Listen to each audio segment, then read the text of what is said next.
Right, hello folks, hope all is well with you. Time for a new painting.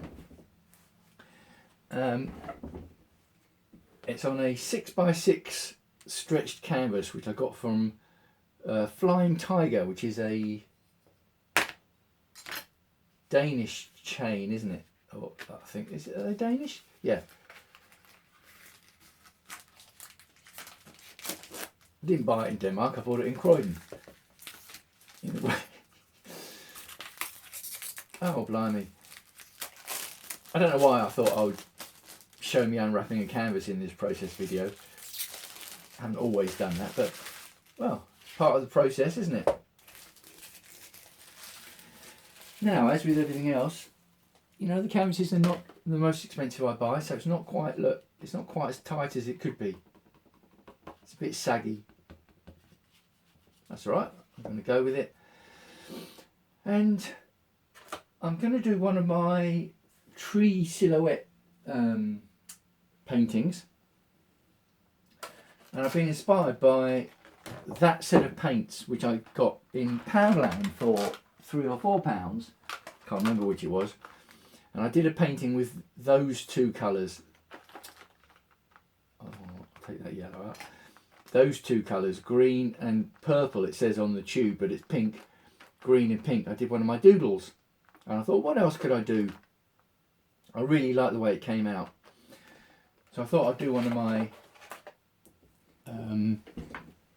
tree sunsets with it and see what happens. And the reason this yellow was falling out is because I'm going to use a bit of the yellow first.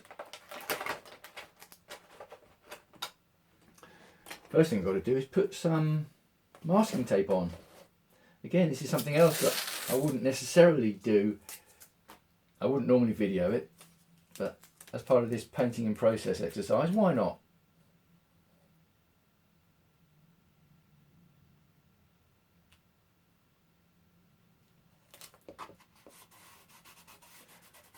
See, I don't use a guide or ruler or anything. I'm just making up as I go along. Because the canvases themselves aren't truly square, you know, 100% square. So even if I did use fancy measuring tools and put marks on, probably wouldn't be 100% square with the marking because the canvas isn't square. So I might just as well guess.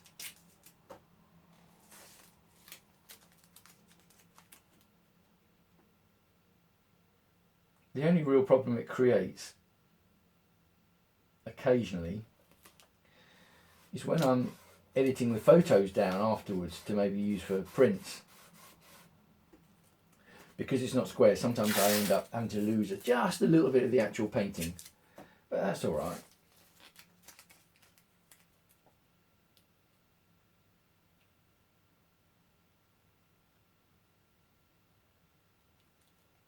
Roughly square and roughly the same width of border. That's about right, that'll do. That'll do. So, my plan is to put the pink on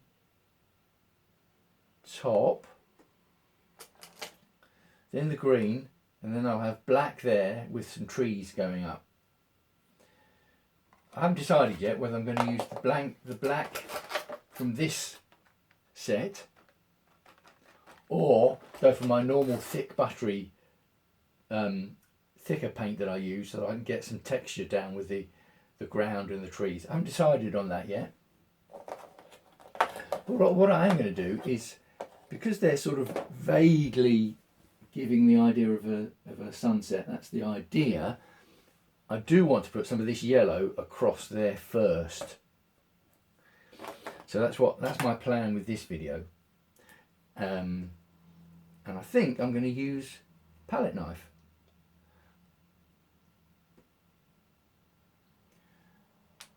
Which I haven't used with this paint before, so that'll be interesting to see how it goes.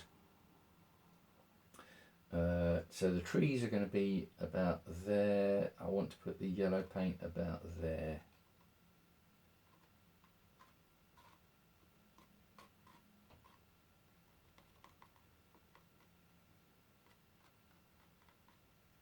Okay. Can always put some more on in a bit.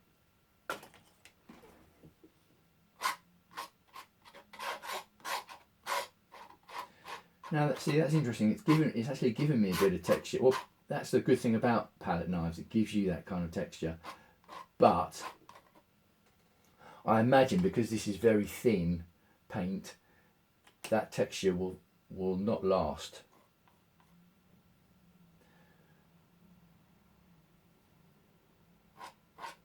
Okay. Interesting. Now, yeah, I want to go a bit higher. I'm going to put a bit more on.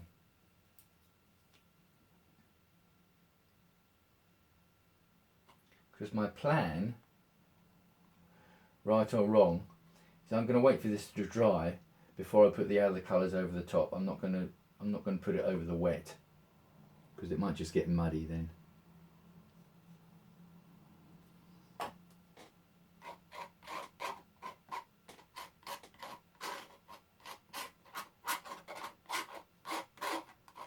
Just after a bit of coverage.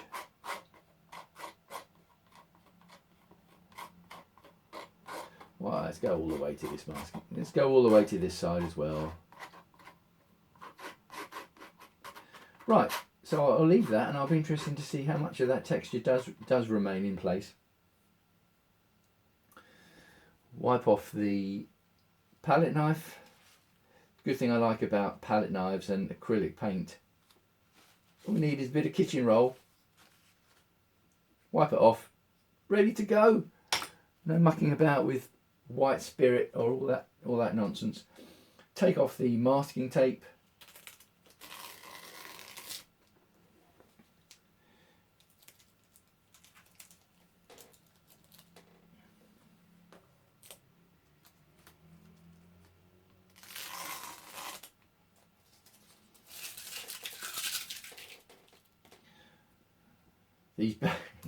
These bits of masking tape, top and bottom, didn't end up needing those at all, did I?